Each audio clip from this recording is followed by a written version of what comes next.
Welcome to the Jumping Puddles podcast. Be sure to listen to us on Spotify, Apple Podcasts, and or YouTube.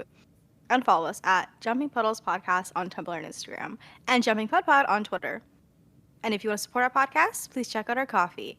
Hi, I'm Sam, and with me are my fellow co-hosts, Tor and Ash. Hey! Hello! And today we are discussing Season 3, Episode 14, Tao of Rodney. After an ancient device gives Rodney superhuman powers, his enhanced brilliance is checked only by his impending death, unless he can learn how to ascend. Dun dun dun dun! dun. Okay. Pretty good. We're on beat. Damn! I'm impressed. We are so fucking back, y'all! Woo! Oh my god. Been so long since we've been able to record, but we are back. And what an episode to be back with. What a banger. Hell yeah. Hell yeah. After a stinker of an episode, this one is amazing. This one will revitalize us. After an episode that made us come up with a new format for episodes that we don't like. Yeah. We're seeing that format pop up again, unfortunately. But for now, we get a full episode of analysis and great character moments. Where to even freaking start? Oh my gosh. I don't even know where to begin. But I will say, one thing that I love about this episode is the cold open introduces right away that it's gonna be a bottle episode. Yay! We're exploring Atlantis! Yeah, we love that. And I love like a little bit of like the callback to a previous episode, right? I forget. Oh god, this is the problem when we watch episodes so long ago. But it's a callback to the part 1 or the part 2 of this season. To the ancient overtake, right? Yes. No, what? Yes. Yes, I think it is. Yeah. And we love those. We love a little bit of continuity in our Stargate. We love consequences. Also, something about the cold opening. So apparently, Radek didn't have lights or like electricity when he was brought up, and also his brother burned the house down. Just a little fun fact. What is this Never addressed again? Traumatic, dark backstory for this character that's so nice and lovely and Okay, but Rodney's reaction too, he's such a fucking dick. Get him again! Please, he was so mean to Radek, just being like, oh, you didn't have lights as a kid, boo-hoo. Like, oh. I also liked his little, it's a metaphor, fault in our stars quote right there. So. Oh god, I love that. But also just in general, I love that we get so much Zelenka. Yes. So I love to see him at the forefront, and he does a lot this episode. I love to see all the different sides of him as well, right? Where, you know, he's annoyed at Rodney sometimes he's so worried. It's almost a near-death experience. Like, we get the whole full emotional range, and it's so great to see him get to play so many sides of a side character that we love. That's true. It's one of his bigger episodes. Also love that he got to ramble a little bit in Czech once again. And like, I don't understand anything, but at one time he said idiot, I believe, in Czech. I was like, ooh, I understand that. How do you know that word? You just know all the curse words, don't you, Ash? I mean, it sounded pretty similar to idiot, so. You were right. He did say that. Oh! He did. Troy's got the translation. The wonderful thing about David playing Zelenka is that he really just he infuses these moments. I don't know if they were scripted because I don't think anybody on the writing staff like spoke Czech. So he just completely improvised all of these lines in Czech that actually worked and the story and suited his character so well and just made this side character someone you wanted to see constantly and hear from constantly because he was just so... He was like a real person. I love when an actor gets to put like their own spin on a character because I feel like 9 out of 10 times it works so well and you can like tell and you can feel like an energy or like a charisma that sort of like leaps through the screen. I think honestly I'll say Zelenka I think is one of my top 3 like side characters in all the franchise, I have to say. I think he's so funny and he can be so serious as well sometimes. He's just such a great character to have the main team bounce around. Yeah, I agree. And I think for a side character, we see quite a lot of him. And as you said, Sam, quite a lot of different sides of him as well. Like he is kind of a comic relief at times, and he's a little bit of a foil to Rodney. But he's still, I think he's still a well-rounded character because we see him be funny, we see him be annoyed, we see him angry, we see him really emotional at times with Rodney. Most of the time, I really, really love that. And we see him excel at his job as well. So, yeah, great character. And I like that we get to see glimpses of his relationship outside of Rodney as well. Like, I always am so fascinated by Elizabeth and his rapport in episodes, and the fact that they get to, like, team up in this episode to find a solution to the problem is just so scrumptious for me. And I also really love Zelenka and John interacting as well. That's always a treat to see. So yeah, he's like his own... He really holds his own in this episode and throughout the series. I needed more jokes of the whole team just knowing Czech. Because Yeah. Zelenka. If you're curious about what he said, some Czech viewers have translated some of the lines from this episode and let us all know. So he uses the line, "Might as well take a shit on this." See, that is the fun thing about having someone speak non-English on the show. He can get away with swearing. Exactly. Amazing. David Nickel, I love you. Thank you. Thank you for everything. Which is apparently like the Czech equivalent of screw this. They just say, like, I'm gonna take a shit on this. Oh my god. Okay, that's funny. Yeah. Lovely. And then Graphic.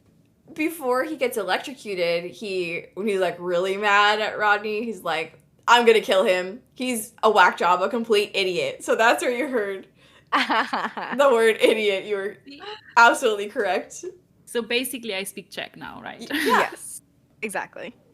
No, but you see, that is something else that I love about his character is that we actually have someone that is a non-English native speaker. Is that a wow, great. That counts. That counts. We get it. Because Atlantis is supposed to be this international expedition, but we have mostly English-speaking characters.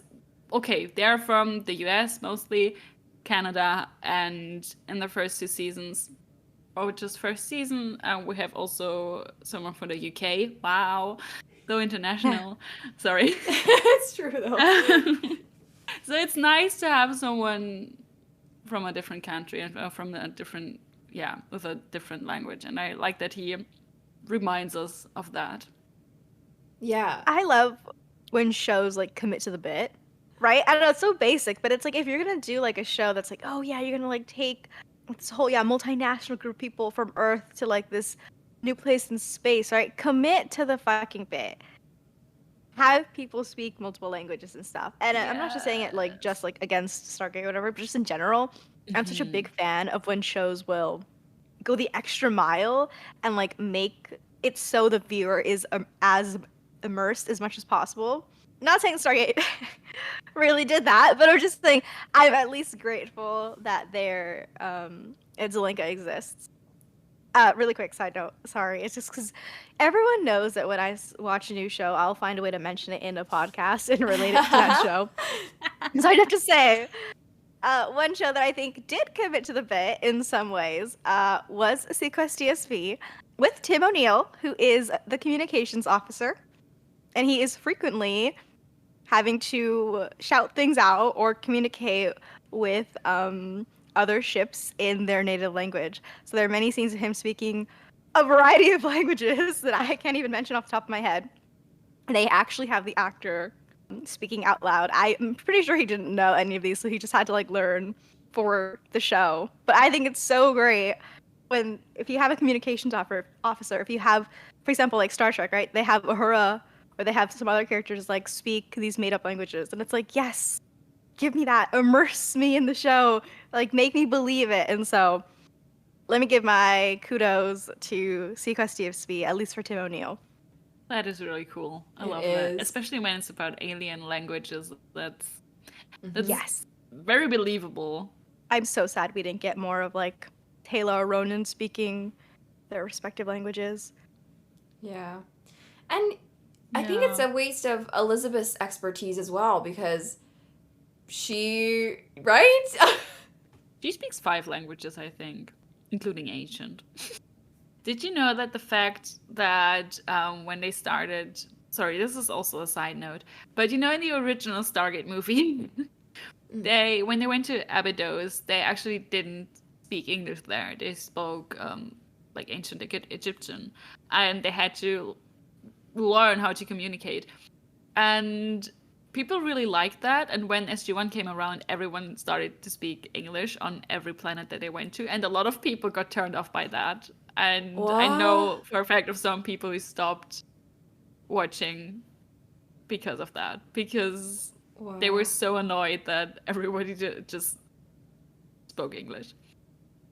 Which makes sense. Because like if we go back to like the lore and have the Ghoul take humans to other planets from probably mostly ancient Egypt and some other countries, then they should not like why would they develop like the English language and not like a dialect or like a variation of ancient Egyptian?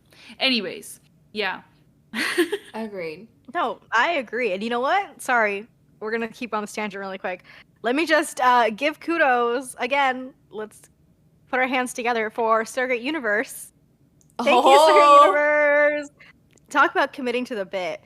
The aliens there don't speak fucking English, and they don't. There's no humans. Yeah. That's oh another my thing. god. Oh my god. Yeah. They ate with that. Thank you, Stargate Universe. Okay. Yes. Back to the episode. Tangent concluded. It's so hard to like pick a starting point because like where the fuck? Yeah. I mean, we were just talking about languages, and Elizabeth was working a little bit with translating in this episode.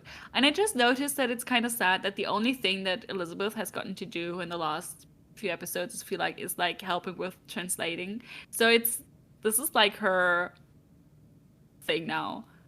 But it's her only thing, and she's the leader. And I'm so glad that she gets something to do, but it's like also weird because like it's a side project of her. I feel like because she's a diplomat and speaking different languages is part of that, but she's not primarily a translator. But still, I'm glad, and she's just amazing in this episode.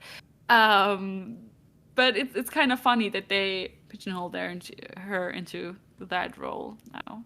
Same for Taylor. Not God, we're already starting our rants early, but that Taylor and Elizabeth deserved better rants, like the weekly ones. No, but same for Taylor, because again, she was like a leader for people, and then that's kind of yoinked away from her. Yeah. Very like we see glimpses of it, right? Like we saw a little bit last episode. Wow, the one good thing Irresponsible did was we got some of like Taylor like fighting back against John and being like no, like and being a leader in a sense. But yeah, I also wish we got to see both of these women in their respective original like I was gonna say careers, but like the original like not hobbies. What's the word? Yes. Roles is perfect. Yeah. Although I will say I really appreciated Elizabeth being the one to suggest, logicking it out, that Rodney should try to de-ascend. Like, she had the knowledge of the ancients that she could be like, yeah, this is an option for you to do or to pursue. And her being the mouthpiece for that was, like, very important, I feel like. I mean, this was such, let's just get into it then, straight off the deep end. I think, oh man, I think this is such a good episode. I mean, not just for, like, Rodney, obviously, and, like, for the team dynamics and stuff, but I love everything with Elizabeth. I think it was so well done. Yeah. And we've talked a lot about the Elizabeth and Rodney dynamic and how definitely feel like they're a bit like of an underrated sort of friendship, you know, right? I feel like people tend to focus on like the main ones, like John and Rodney or Taylor and Ronan, right? But the Elizabeth and Rodney dynamic is so incredibly fucking special. And to us specifically, like we have been champions since day one. It is so sweet. And just especially Rodney's relationship with the two main women, Elizabeth and Taylor, it's just so nice and it's so different to what he has with Sam, which is just a really unfortunate mess of misogyny. But it's so nice to have these two friendships with Rodney that are based in like mutual respect, admiration, but like not in a fucking creepy way. Like it's not weird.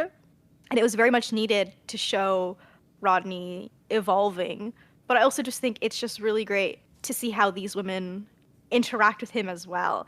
And how he's so sweet.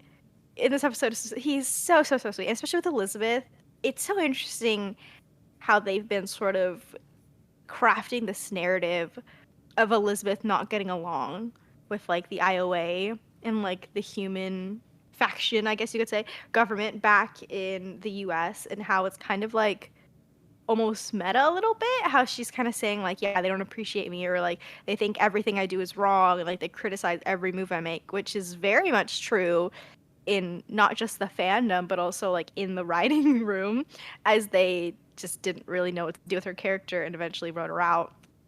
So it's just really, it's so interesting because it's like, why would, it feels very meta, but I also think it's so sweet that Rodney is like reassuring her here, and he wrote her a whole book. That was crazy. Crazy. There's just so much about this dynamic that gets revealed like explicitly in this episode, because we kind of understood from previous seasons like where they stood with each other, and they both have a lot of mutual respect. But this episode just like tells us like, no, like this is just straight up fact. I think just on both sides, but mostly Rodney towards Elizabeth, like I just feel like the fact that he believed that of any of them Elizabeth could achieve ascension was just such a powerful thing for him to say. And you know that him admitting like he could not do it but she could, he really respects her in that moment. And this the book 500 pages long of him just writing about her, where she came from, what she was doing before Atlantis, what she did on Atlantis. Like, it's just, wow. And defending her. And this is coming from arguably like one of the most misogynistic characters in SG-1, and a character that has been repeatedly used as a mouthpiece for the writing room in terms of their misogyny and how they treat women. And so it's so funny to me because it's like, how do you write this episode and like write these moments and then like treat Elizabeth and the actress like that towards the end of the season? Like it's almost like they almost got it and they missed the fucking point. Yeah. But the fact that he even was like, oh, you know, it might be overly maudlin at some points. Like, the fact that he wasn't just being objective about her, but he was also like, his feelings about her were coming through in his writing as well, and how it was like probably overly sentimental sounding. Like he really loves her, you know, and really just I think there's no one else. It's clear there's no one else that he would rather be their leader. Makes it hit really hard. For sure. And we've talked before about that they're not very vocal about their emotions in Atlantis. No. Not this episode. Hello. We have Elizabeth actually say out loud with words, with her mouth, "We love you, Rodney." Yes. She said that. Mm-hmm. She said that. And I know she said we, and I think she means it, and I think everyone agrees. But the fact that she's saying that, and throughout the whole episode, I think she feels so terrible that she can't do more, or like she really, really, really wants to help, and that she goes to him to talk to him one-on-one.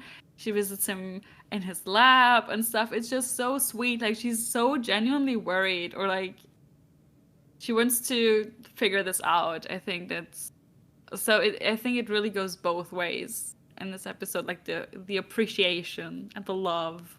Yeah, I love how like Elizabeth was sort of the main one, like pushing Rodney to ascend as well.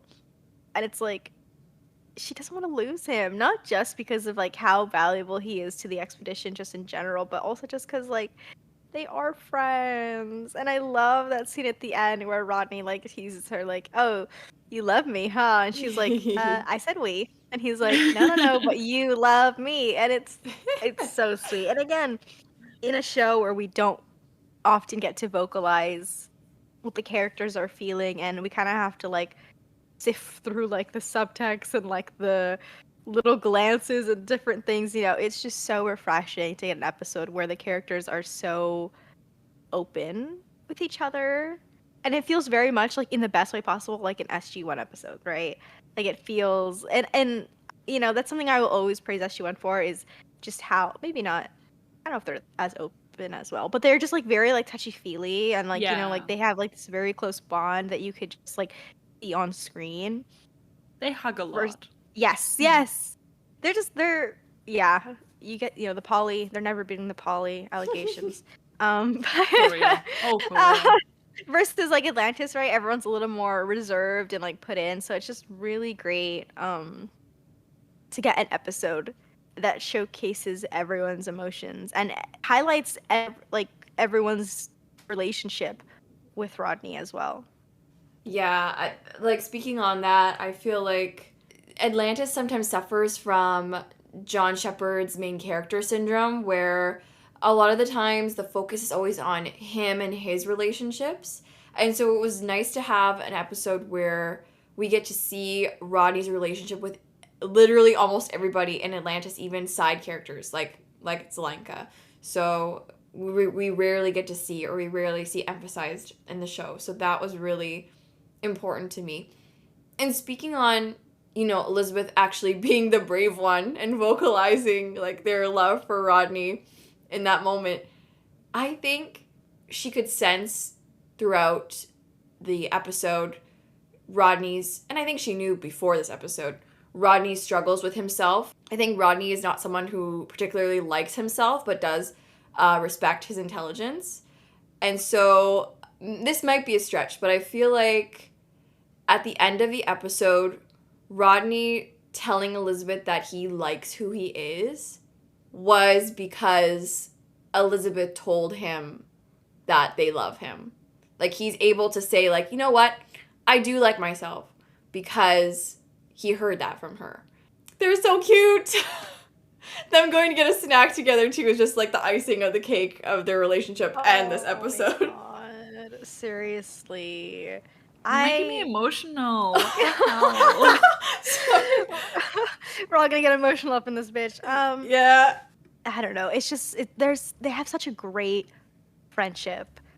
And again, I think we're saying that like the show kind of suffers sometimes with focusing just so much on John or these specific dynamics, like John, Rodney, Taylor, Ronon. Like they're just kind of like stuck sometimes, and we don't get to see like the full team dynamic. But it's so nice to get that here. And I also love how like Elizabeth was like sort of like the the one pushing everyone to kind of open up and vocalize their feelings a little bit, which is so interesting because she's usually not that person at all. Like you'd think, well, I mean, none of them are really that good. That person, I'll say like maybe Taylor, but I don't know. All of them are kind of like the shut-ins type. But that scene of Elizabeth forcing John to go talk to Rodney was so great, and I love that she was kind of like the catalyst to getting everyone to admit that this is real and this was coming. I feel like a lot of them were like kind of maybe in denial a little bit, especially John. John was like, "Girl, he was, ooh, hello, John Shepard, welcome back." And so it was just really nice to see her take an active role in the story and not just be a passenger. I did think that it was weird that it was not her or literally anybody else to help Rodney like go through the process of ascension to get him closer to ascension, because why on earth was John chosen to help Rodney meditate? John has never meditated in his life. What the hell does he know about it? What does he know about ascension or anything? Like,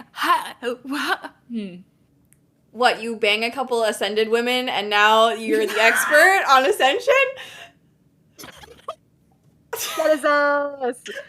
He's a whore, Your Honor. Right. Well, no, I just think it's so funny too because they kind of bring it up where Rodney's like, well, why are you kind of like helping me through this? And John's like, oh, like I spent some time with them. And he's just admits though that he's like, yeah, but I don't think I learned anything. Like he was literally sleeping during those yoga sessions. He fell asleep, yeah. During Epiphany. So I think it's so funny that Elizabeth was like, yeah, but you know what? I kind of, sorry, headcanon, shipper brain, I'm putting on the hat. I kind of love the idea of Elizabeth having to be the one to push John to help Rodney in some capacity to kind of like force him to come to terms with what is happening to Rodney. Because I don't think he would have come to terms with it at all. And we kind of see it as well when Rodney's towards the end seriously trying to talk about how he wants his memorial to go. And John is just not even hearing it. Like, he's refusing to hear out Rodney's last wishes. He can't even bring himself to listen, and he's shutting it down, even though Rodney then immediately collapses on him. Like, it's real, and John is just burying his head in the sand. And so I do love the idea of Elizabeth having to take on that leadership role and being like, okay, I don't want to deal with this either. Because, she's also very, tries to keep promotions in. But I love that she realizes how serious this is and has to be the one to, like, push John towards Rodney, or else, like, he will regret it. So I love that it doesn't make any fucking sense. But I also do wish that, like, Taylor was the one teaching him like the meditative, yoga and stuff, because that makes more sense. But again, I also do love that John was just shoved into that role. Yeah, honestly, I also had that thought. I was like, John, of all people. And at first I was thinking, okay, like maybe she's asking him to help Rodney because he's so nonchalant. Like he acts like he doesn't care about anything. So maybe John can teach Rodney how, like, not to care about things. But no. When she's having the conversation with him, she's saying, you help the ancients ascend because you help them face their fears and fight the scary monster. And I think she thinks he can help Rodney fight his scary monster. And I just really like what that says about John and his sort of, like, protector role in his relationship with Rodney, but with everybody else as well. Oh, but I love the idea of, like, the team obviously seeing something in John that John doesn't see in himself. Yes. Ooh. I mean, that can be said about, like, every character on Atlantis and how everyone feels, like, a certain way. Or like, everyone has something they're not particularly in love with about themselves, right, sometimes. But it's up to your friends and family to kind of, like, tell you sometimes, like, how they see you and how maybe something that you don't really like about yourself can be seen as something positive in someone else's eyes. And it's always just nice to just have that reassurance. And it does, sometimes it's not going to change everything for you, but it can give you like a little boost of confidence, or, get you out of your own head sometimes, and, get rid of that insecurity that can sometimes just consume. And so just tying that all in to Atlantis, I think is like kind of like the perfect theme for kind of like the show and just these characters in general, how each one can uplift each other in different ways. And like, I know that like we're too deep. It's not that serious, but we're making it that serious here at the Jumping Puddles podcast. It's that serious to us. Yes, exactly. Real. Yes, exactly. So yeah, this is what you come to the podcast for. Yeah, and like you were saying, I think John is such an interesting creature in this episode as well. Like when Rodney is trying to tell him, like, this isn't working and I need you to do this stuff for me. It's like, we're cool. You're saying that we're cool. We're friends. Like, I want you to do this for me. And him just, like, completely shutting down. Like, John's face when Rodney is talking about his autopsy. Yikes. Not to go there. But, like, the whole scene when they think he's gonna die when he's on the hospital bed. And both Elizabeth and John are on the verge of tears. And Rodney's, like, repeating the clear blue skies mantra that John was telling him. And it just pans to John's face, and he's obviously very emotional. But there's a part, I'm, like, overanalyzing, but me and mcshep. There's a part where Rodney's telling himself to stop talking when he's, like, doing the mantra. And that's a very, like, John thing to say to him, I feel like. And when he says that, it pans back to John.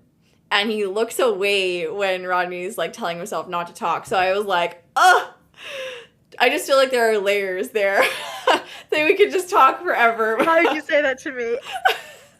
No! Yeah. That was like a million knives to my chest. Like, whoa. That goes really deep. And even, like, Elizabeth saying, oh, we love you, Rodney. And then John having to clarify, like, no homo, though. Immediately making me suspect homosexuality, John. Yeah, I literally wrote down, I was like, he's so deep in the closet. I was like, his gay ass was panicking while Rodney's on his deathbed. He's like, no, I don't love you like that, though. Like, Jesus Christ, John, loosen up. Let him think that you're in love with him for 1 second before he passes away forever. Like, John is so, oh my God, someone get him help. He needs Therapist, you're needed. Get Heitmeyer on the line. Immediately. At some point, I just wrote down God, this is gay because of, like, the whole John Rodney. And, like, I'm not analyzing as deeply as you, but yeah, you don't even have to dig anymore. It's just all out in the open. It's just text. It's just text. Okay. Sorry, you guys are gonna have to help me because I have like random notes, but I don't remember. Okay, so I said John volunteering to watch Rodney. I think that's in the beginning. Yeah, because they're not sure, like, what is gonna happen in terms of, like, how he's gonna feel and, like, the powers that he's developing. John volunteering is kind of crazy. Yeah. It's also, I'm really laughing at the continuity of Atlantis. John being like, bug powers were not cool is such a good callback. Yeah. Why is that? That's like one of my favorite running gags. Like, why does John have like permanent trauma from the bugs? I mean, this is such a great episode. Obviously, just a great Rodney episode, and so many different like dynamics and stuff. But I do have to say, I love if we can get like a multifaceted John. Like we get like him being fucking depressed as fuck. But I also feel like some of like his jokes were like so funny this episode. Like that whole scene of John being so annoying with Elizabeth because he just wants to bug her until she says that he could be second in line to get superpowers. My poor sweet Elizabeth has to deal with men children a whole fucking day long. Elizabeth is so done with men. Yep. In this episode, because first it's John and then Radek slides up and is like, see, but I just love that dynamic so much, and it's not something I feel like you would be able to I mean, I guess you could, but it just makes it so much better that Elizabeth is not like a military personnel. Mm-hmm. So it doesn't have to be taken like that seriously. I feel like, which is definitely a big plus to like less of the military stuff. Also, John's nerd ass. I think he quoted Spider-Man. He's a nerd, Your Honor. Also, there's this one scene where, sorry, it's been so long since I watched the episode, but where Roddick and Rodney are working, trying to figure something out, and John is also there, gaming.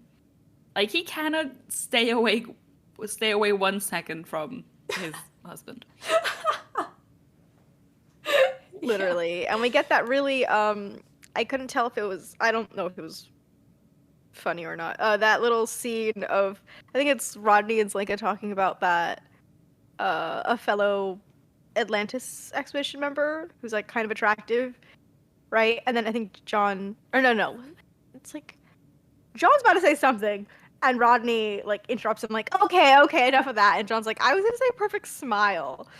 Oh yeah. Which again, don't know if I love that joke, but I think it's so funny that Rodney just canonically has a heart attack anytime John is about to say something about a woman.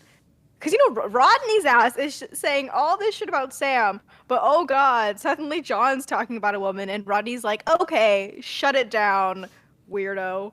Like, girl, call is coming from inside the house. Yeah, I just think John's whole deal in this episode is such funny foreshadowing for things to come later on. Several later on episodes. His, like, inability to deal with Rodney's death and responsibility surrounding Rodney's bodily self is really interesting and will come back into play in later seasons in some very interesting episodes. Two that I can think of at the top of my head. Yeah, we're really setting the stage here for that. Not only just like John, because I mean John is like very fucking weird about Rodney, right? But also let's start up. You know where I'm going. Let's start up the Ronon Rodney. Oh fuck! This episode gave us a feast. Oh my god! Everything that we were talking about with John is also in Ronon, which is so interesting. Like Ronon's, like determination to follow Rodney around, even though he doesn't really want to, but he just like does it because he's worried. Oh my god, of course, that iconic scene of Rodney healing Ronan's scar. Yeah. And they hug Ronan bridal carrying Rodney and then giving him a hug once he realizes that Rodney's going to be okay. Like, oh my god, guys, there's so much actually. The scar scene kills me especially. Like, it's iconic, we'll know that. But I had forgotten that Rodney actually asks Ronan if the scars mean anything for him or if they're like a reminder of like the terrors. And then he heals them. And that kind of killed me. The fact that he basically like asked for permission to, like, indirectly to that, and he didn't just assume that that was something that Ronan wanted. Yeah, and it's so important considering Ronan's history. Like, you would think, you know, shallow interpretation of Rodney, he doesn't seem like the type that, like, really cares about other people that much. Like, you know, how dismissive he was of Zelenka, his story about his upbringing and, like, living in hardship and poverty and not having electricity. But for him to recognize that Ronan having a choice was very important, considering that Ronan didn't have a choice when he was a runner for 7 years of his life. It was just very, very powerful stuff. Very mature, I think, for Rodney's character, for sure. And I also just love, like, Ronan's mindset about them, too, where he just sort of says, like, well, I try not to think about things I can't control. Right. I think it was so interesting, and I think it says so much about his character, and it makes me so sad, because when you think about, like, how much has been out of his control, not just his, like, 7 years as a runner, but also, like, the destruction of his home planet, and the death of his fiance, and, like, all these different things, and it's like, Oh, that's how he moves forward, is he tries not to let them bother him too much. But I mean, obviously we know it's kind of not a lie, but we obviously know he feels very deeply about certain things. So I just love that Rodney, especially with Ronan specifically, he went for such an emotional thing. I mean, he went with like very emotional things for everyone, for sure, but I think his scene with Ronan might be like one of the most emotional, if not the most emotional for sure. And yeah, I feel so cute. And the fact they gave him a hug too to take them away. Like, wait, guys. And doesn't Ronan like awkwardly hug him back? And I think that's why he hugs him in the later on in the episode when Rodney's Yeah. okay. He just kind of like, welcome back, buddy. And Rodney kind of gives him a look like, wait, what? Is this what we do now? Yeah. I think he's so cute. Guys, whatever you do, don't think about Ronan back hugging Rodney with their size difference. True. I will never know peace again. Too cute. My faves. I love them so much. This is not necessarily about his relationship with Rodney, but I think Ronan asking for Elizabeth's permission to shoot Rodney at one point in the episode was pretty hot, I won't lie. Walk him like a dog, girl. Walk him like a dog. Oh, but I almost forgot. There's that one scene where Rodney can like hear people's thoughts, or like he realizes that he can hear people's thoughts. And the fact that he assumed that science officer was thinking that Ronan was hot implies that he also thinks that Ronan is hot. I see you, Rodney. And I understand you. Comes. Honestly, yeah. Let's wake it up. I will say, there's like two things that I'm just gonna like give away like my rating kind of early. But there's two things that keep this episode from being a full 10 out of 10 for me. And maybe I'm just being so fucking picky, but there's two things. And one of them is a nitpick, the other one I think is a very valid critique. Here's what I'll say. I love, obviously, how much Elizabeth and Rodney and John and Rodney and even Ronan and Rodney get a really great sort of multi-scene thing with Rodney. I was really disappointed with the lack of Taylor and Rodney friendship, just because I feel like this would have been such a good episode to show off their dynamic. And so I think that's a major knock for me.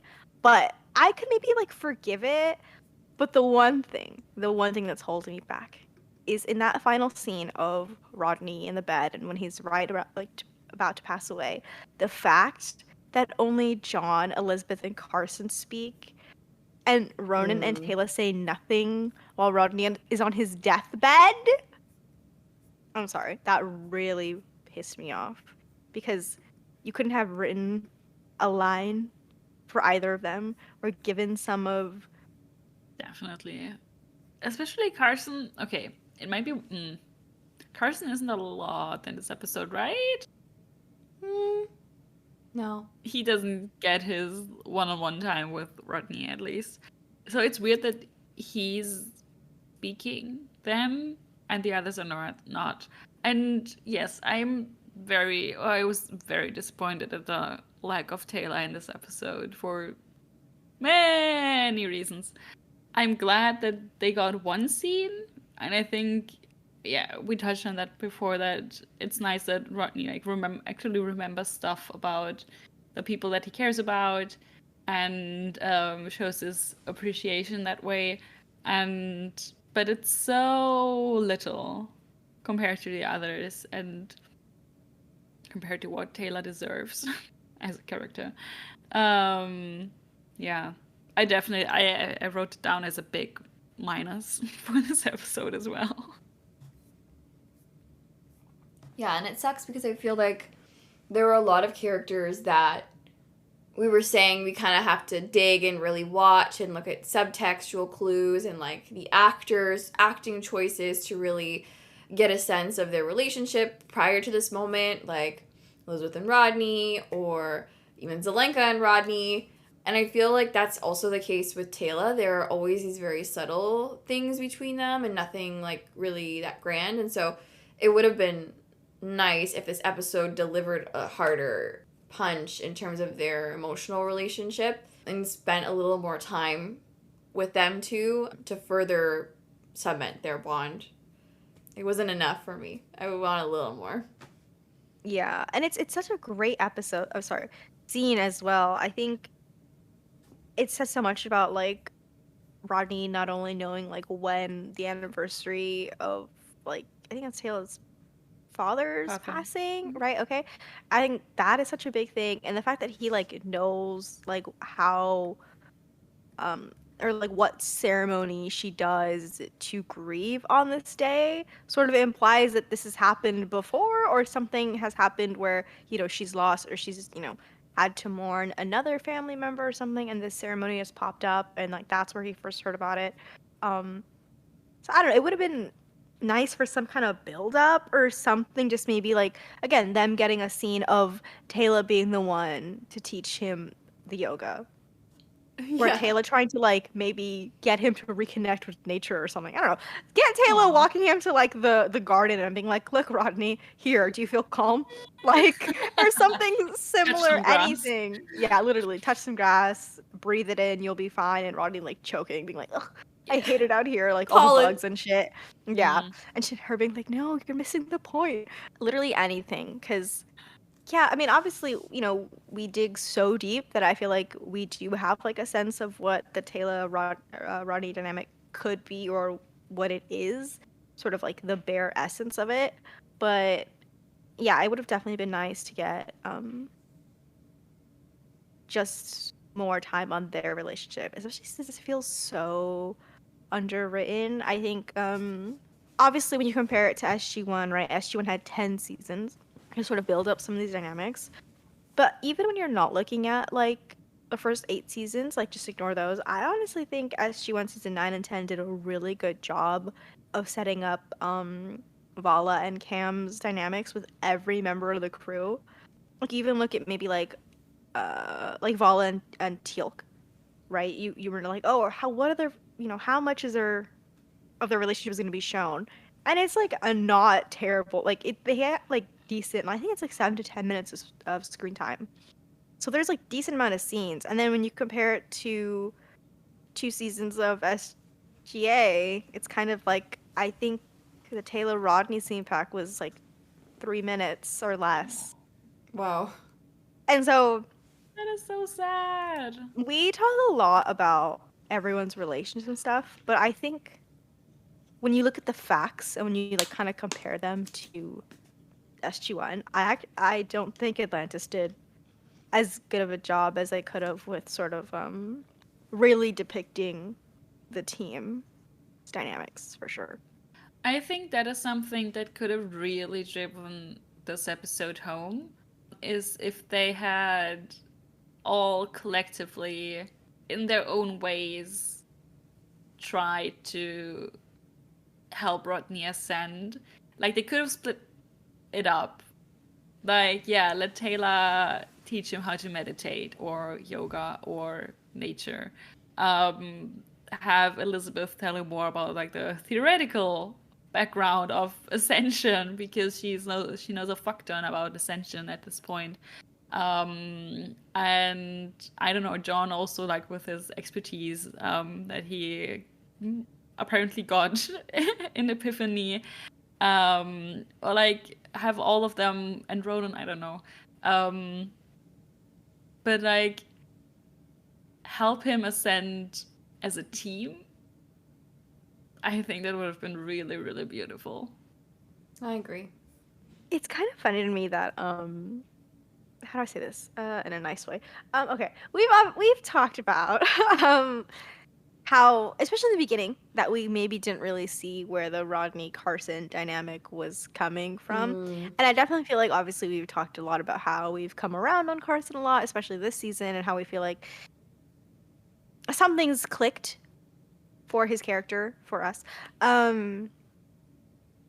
So what I wanted to say was I think it's so interesting that in this episode like the Rodney Zelenka is more important almost than the Rodney Carson, which especially is a choice because in a few episodes we will get to the episode where Rodney calls Carson his best friend. And so sorry, but I think this would have been the episode to kind of really drive that idea home and set that up. But instead, yeah, like I think Ash mentioned earlier, Carson doesn't really get a solo scene with Rodney of like in that sort of like montage of Rodney going to everyone and sort of fixing. I mean, actually, no, he does. He does. He says, "I'm sorry," right? Or is that? I think that was to Zelenka. I guess the only scene of them really talking is when maybe Rodney's like on his deathbed. I know they talk earlier in the episode, but that's when Carson's like, "Oh, I don't want to keep you here. Like you're doing okay, you can leave." Which, side note, why didn't they keep him for 24 hours? Bit of a medical oversight, but we'll move. And they also get the scene of Rodney choosing to float Carson, of all people, to demonstrate his power. And that's it. Then you compare it to Zelenka, and again, we get the scene of Zelenka and Rodney talking in the beginning. We get Zelenka being so fed up with Rodney's bullshit. But then Zelenka almost dies. He gets whooped for Rodney. That's the turning point where Rodney's like, oh my god, this is dangerous. It's just a really interesting choice. And I'm not terribly upset because I genuinely love the Rodney Zelenka dynamic so much. But I think it's really interesting, and I don't understand why they went about it this way when we know what's coming. Yeah, and in thinking about it, after hearing you say that and comparing, the Carson, Rodney, Zelenka, Rodney dynamic, I feel like it would have made Sunday hit that much harder if they had more of a cathartic emotional moment in this episode. Like, obviously people die and we don't have warnings about that. Like, we don't get the chance to like say what we want to say to the person, but I feel like it would have made their relationship made more sense instead of me being like, oh really, like you were that close, me like questioning. Obviously I would not want Zelenka to die, but I feel like if Zelenka were to have passed after this episode, it would have been so gut-wrenching. Because I feel like that conversation that they have when Rodney's doing like the apology tour is so important, not only to their relationship, but also Rodney as a character. And it could like potentially have messed Rodney up really bad if Zelenka were to have died after they had that talk. Because I feel like Rodney apologizes for being kind of an asshole to Zelenka all the time and tells Zelenka, like, you are a good person and you are smart. And I think Rodney doesn't see himself that way and is not concerned with being a good person or a nice person, I should say. And so that character moment, maybe if that happened with Carson, would have made their friendship, quote unquote, make more sense. Because it's kind of a very intimate thing to be saying to somebody. The fact that I literally thought it was Rodney apologizing to Carson until you said it was Zelenka. Yeah, that's... I feel like says a lot. Right? Yeah, I mean, yeah, some of the jokes obviously just don't age well at all. But no, I still think this episode did a really good job at balancing tone, for sure. When you compare it to fucking last episode, Jesus Christ. Oh, God, yeah. This one is like a literal masterclass when you compare it to that one. Like, there's such a difference. And I just think everything works better here. Like, they're on Atlantis, so it's a place we're familiar with. It feels like home base. The characters are all acting like themselves, which I feel like last episode was a little, yeah. And I don't know, it balanced the tone really well. But also, sorry, I know I'm talking a lot, but I was gonna say, not just David Hewlett, I feel like kudos to the whole fucking cast for this episode. Just so well acted. But again, David Hewlett, your fucking mind. This is why I stand by the belief that David Hewlett is like top 5, top 3 most talented actors in the Stargate franchise. Just based off of like what he brings to the character and how he's so different kind of from his character. Like there's obviously like shades of, he's like a nerd and stuff like that, but totally different vibes from Rodney, right? When you look at him in real life or when you watch some of his YouTube videos or just, whatever. But he is just such an excellent fucking actor. And he can deliver so many sides of his character in one episode. And I honestly love the exposition in Atlantis, which I feel like is such like a weird thing to say because usually you're like, why the fuck would anyone say that? But I think it's just always delivered so well, and it's usually by David Hewlett because I feel like the writers very quickly realize like he's just so fucking good, so we have to just like throw all like the mumbo jumbo on him, and he'll like make it sound like appealing or like understandable to the viewers. But I just think again, he really shines in this episode, and like in a lot of his solo episodes he just does such a fantastic job. And I genuinely believe no one else could play Rodney in the planet. Like I don't think anyone could have played this character and brought so much like heart as he did. So just again, kudos to him. Fight me on it. Fight me. David Hewlett, top 3 actors in Stargate. Fight me. No, I agree. And the thing you mentioned about the exposition is so true, especially in this episode because they get to play a little fun with it because he can read minds, so he doesn't need the person to actually ask the question. He can just answer the question and cut out the middleman. So we always know Rodney to be the exposition man, but in this episode, it's to the max and in a very fun, interesting way because it's not actually a back and forth. He gets to have that back and forth with himself. And I know it must have been a pain in the butt to have to learn all of these lines and like have lines and lines and lines and lines in the script that are all you that you have to know. But he brought it like all the time, especially this episode. See, I knew this one was going to be nice and quick, kind of. I just have, I think, a few random like little details. I just really quickly want to mention how much I love the set of the cafeteria. Yes! I don't know why, but I love when they use that set so much. And again, they're barely even in that set, but I think it's so fun. And I love specifically the prop of like the water like cascading down the whatever it is. Like whenever I see that thing, I'm like, ooh, this is so like Atlantis. Like I want to run my fingers through it. Like I was also gonna say, sorry, I need to slander the ancients once again. Instead I of was dealing waiting with for the that, fallout, honestly. you're surprised that it took so long. Instead of dealing with the fallout of their war, they created a machine to avoid their problems. It sounds like them. Yeah. Honestly, while we're on that, I was maybe waiting to bring this up in another episode, but I think I noticed something because we constantly complain about Elizabeth defending the ancients and stuff. I think I'm coming to her defense once again that she is more partial to pre-ascension ancients. Yes. That she liked the civilization that they created, that they became, but as soon as they ascended, they become bitches, as we know. They did before, like they messed up a lot, but to be honest, humans do the same. So I think she's really interested in the ancients as like an ancient. She's really interested in the ancients as like an ancient civilizations, like we are with ancient Greece, ancient Rome, and stuff.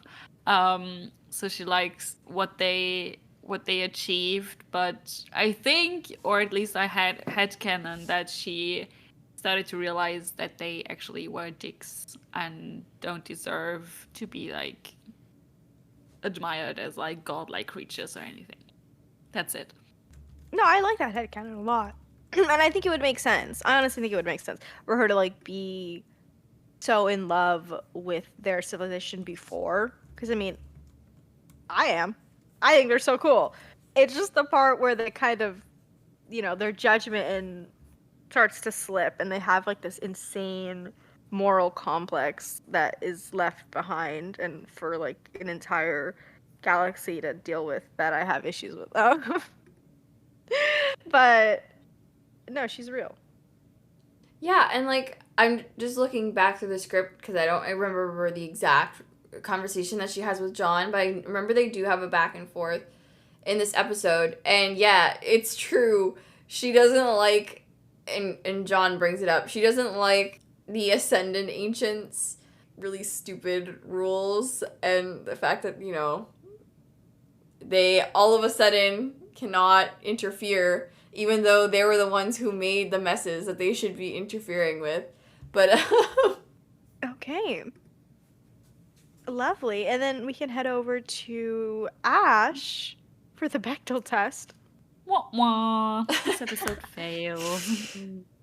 yeah, I figured. See, that's what you get if you don't have enough tail in there. That's why. It's honestly why. They could have passed. They could have passed. Ooh, a scene of like, there's a scene like this in season 2, when John is turning into the bug and they're not really sure what's happening, and Yeah. Elizabeth has to pull the whole team aside, and she's like, "Hey guys, hey besties, he's going to die," and they're all like, "Wait, what?"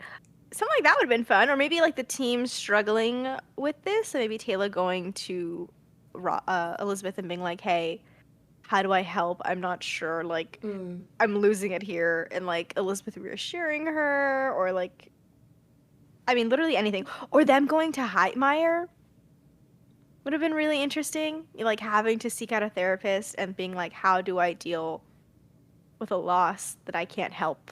I can't do anything to help with," you know? Which means we can head over to Tor for the behind the scenes. All right. So, this episode is the second one in the series where the title references one of the main characters. It happened in McKay and Mrs. Miller, making Rodney the first character mentioned in a title more than once in a series. This is a throwback to SG-1, but the function of the device is similar to those used by Nearty in Metamorphosis and Anubis in Prototype, though both of those had a control panel separate from the genetic manipulator component, which sort of suggests that they were designed for genetic manipulation of other types of life forms. This was obviously designed for self-experimentation, because we know the ancients were freaks like that. Yeah. Although, a creepier way to look at it would be to say that it suggests that the ancients in the Milky Way had more willing test subjects versus the ones in the Pegasus Galaxy who had to experiment on themselves. We can go down that rabbit hole. Oh, God. Yikes. Yikes. Talk about ancients being freaks. Free. You know how Atlantis loves to reference other media, whether it be films or books. Well, this episode sorta is like Flowers for Algernon by Daniel Keyes. In Flowers, the main character, Charlie, undergoes an experimental surgery where he is able to improve his mental capabilities to the level of a genius. Similar to Rodney, obviously, with the Ascension machine. Eventually, however, the effects of that operation start to reverse, and this leaves Gordon unable to understand anything that he learned while he was in that sort of genius state. Similarly, McKay ends up unable to understand most of the stuff that he learned or came up with while he was on his way to Ascension, sadly. Although, now that I am saying this, I feel like Flowers is also like the Shrine in a lot of ways, where you kind of have that deterioration of the intellect happening. So, but we'll get there. We'll get there. It's coming in another 3 years. As the Canadian, I have to mention that the donut that Rodney tries to steal from Carson is from Tim Hortons. They Nice. got DoorDash in the Pegasus Galaxy, apparently. Interestingly, even though this aired before, this episode was actually filmed after they filmed Sunday, making this Paul's actual last episode to film. Oh, that must be a little bit fucked up as like an actor, Yeah.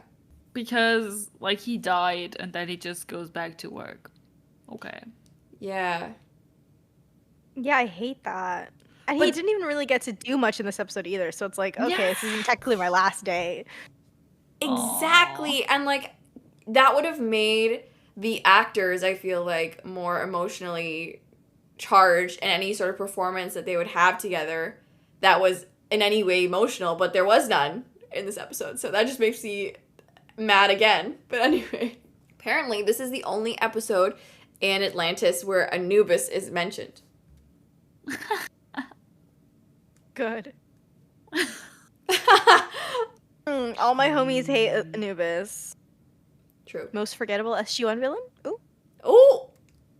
Oh, Damn! I said it. The equations on McKay's whiteboard after he becomes super smart are almost verbatim copies from the textbook String Theory Volume 1 by Joseph Bolchinski.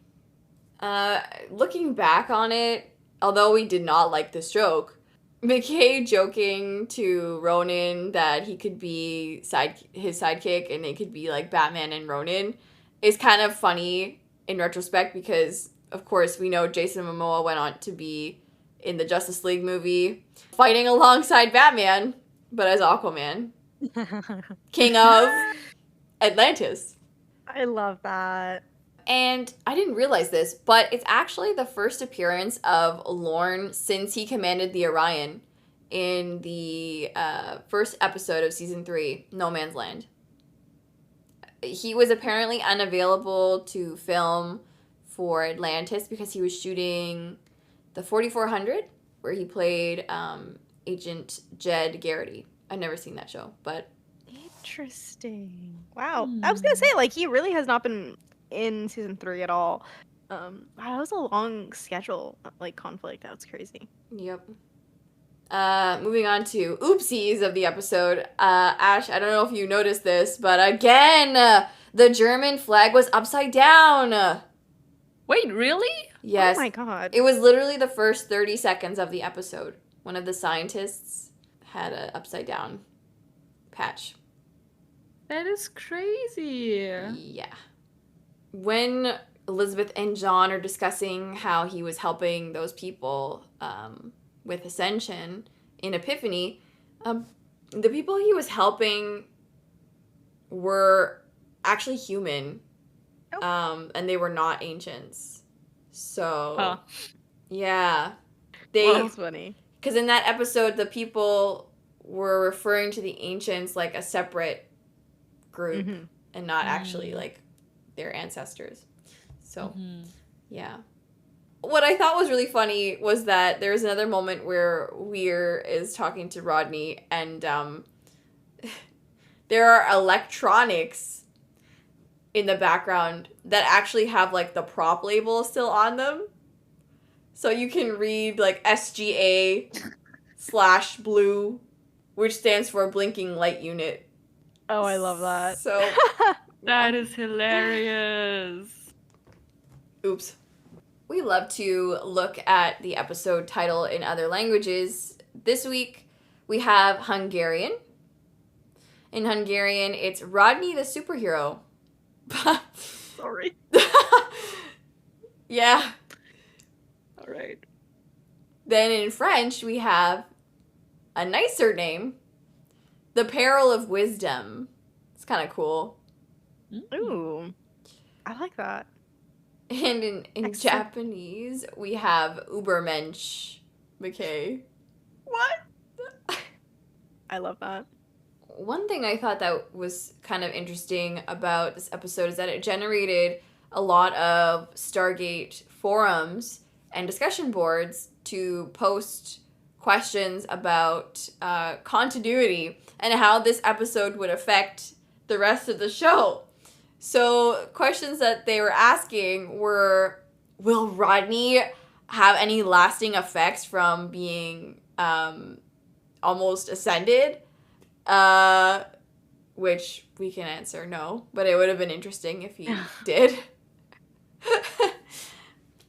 Will Rodney be able to make use of any of the science that he was able to put down before he de-ascended or de-smartified? Doesn't seem like it. Not that I recall. And the last question was if they were going to use the machine on anybody again in order to utilize that knowledge and then just reverse the process because now they know how. I think that would have been too much of a easy solution to all of their problems. They just stuck Rodney into the machine every time that they needed him to figure something out. They definitely should have had the machine short circuit once Rodney was okay and just fully implode on itself or something. That would have been fun because it could have been all right, well, there goes that get out of jail free card. It's also kind of funny that people were trying asking for continuity and us watching it 20 years later we're just no, it's not gonna happen. There's no, why are you, no. Wrong show, babes. This is not the show for that. No. We wish. But... we wish. It's okay. In our minds, in our hearts. All these questions are very interesting, and it would have been interesting to pursue any of them, but... They really are! No. No. And yeah, that's about all for the behind the scenes. Nice. Unfortunately, we have to keep Tor talking. Sorry. Tor is... For me. I mean, yeah, that's what I meant. For her. And for everybody else, too. But also... I meant for mostly her. for me. I feel like she has so much to do this episode. We're going to stay with Tor. For the Fic Rec Corner... Whoop. I would be remiss if I did not highlight this classic mcshep fic from one of fandom's greats. This is The Tea of John by Speranza. So basically, it's the exact plot of this episode with a twist. So, what if the team went to a planet that had an ascension device and the people of the planet forced Rodney into it against his will? And what if, after realizing what he could accomplish with this enhancement, he wanted to ascend instead of not wanting to ascend? And how would John and the others cope with a Rodney who was actually trying to ascend successfully versus a Rodney that was not? Because we all know that the feelings of the team surrounding ascension are quite complicated, especially John's. So yeah, it's a great fic. Obviously, Speranza's amazing at writing dialogue, and the character voices are so great in this. How long is it? Oh, it is 6,000 words. Not too long. No. But not short. Thank you for those beautiful fic recs, Tor. Definitely check them out. And of course, we'll have them linked down below for any of our listeners to see if they want to read. We're skipping polls for this week. We'll circle back to that next time. And so I think we need to head to our ratings and final thoughts. Anyone want to go first? For once, I'll go first. So, I love Rodney. It's no secret that he's my favorite character of the show and one of my favorite characters of all time. I love that this episode is a deconstruction and reconstruction of his character. I love that him and his relationships are the focus of this episode. And I love the acting and the acting choices that were made. It's just one of those episodes that I will throw on to just enjoy characters charactering, which is my favorite part of TV in general. And it's such a character-driven episode. So I'm going to give it a 9.5 out of 10. I'm only slashing off half because I feel like they could have given Taylor some more to do in this episode. And I also kind of am interested in some implications of the episode that they were not really explored later on in the series. So yeah, 9.5 for me. Very fair. And I actually think I'm going to do the same rating. And for literally all the reasons Tor just said. Love this episode so much. I think just because we get to see the team explicitly state how they feel, and we get to see Rodney like showing them how he feels in return, it just stands out as such a unique episode in this entire show. And yeah, I mean, I love the character moments. I mean, I obviously wish we got more with obviously Taylor and Rodney, and I wish, I do wish that Taylor and Ronan had said literally anything by his bedside.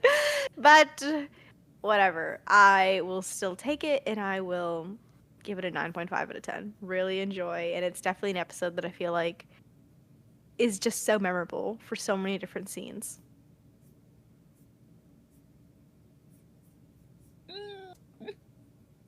See, now I feel weird.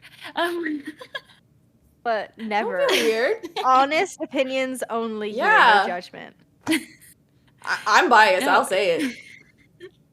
Yeah, so you see, I think that's the thing. For me, a lot of time when I watch the episodes, I have like a years, at this point, decade-long relationship with the episodes. And like I'm very, very biased against a lot of the episodes. And also I'm gonna have to trust about what past Ash wrote down as rating. And it's funny because I first wrote down 9 out of 10, and then I erased that and wrote down 8.75. Ooh. So I went a little bit lower, and I think because for me it's missing like the nostalgic emotional background. So that's wholly a me problem.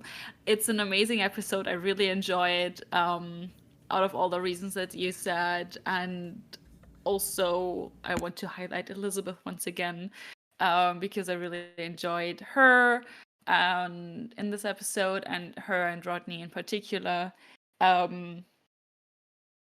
And yeah, what I said earlier about the balance of the tone in this episode that I really, really liked and appreciate, especially considering the last episode. It's so weird to have them back to back. But yes, and I'm forever missing Taylor. So yeah, that's it for me. So fair. So. Again, no judgment from us. Judgment-free zone. We love being honest. We Thank love you. accepting others. Regardless of any opinions. And that goes for everyone as well. Even if you guys disagree with an episode or something, or disagree with what we say, feel free to let us know in a fun, respectful way, and Yeah. we will discuss it on the air. We will promise not to Yes. roast you. We will take your opinion very seriously. We love different opinions, actually. Yes. We do. Please. It's kind of part of why we made this podcast, honestly. Yes. It was 100%. very like foundational in the construction of the podcast, because we wanted different perspectives of the show that's been off the air for over 10 years. Yeah. So do it. 100%. Well, I think we finished this episode.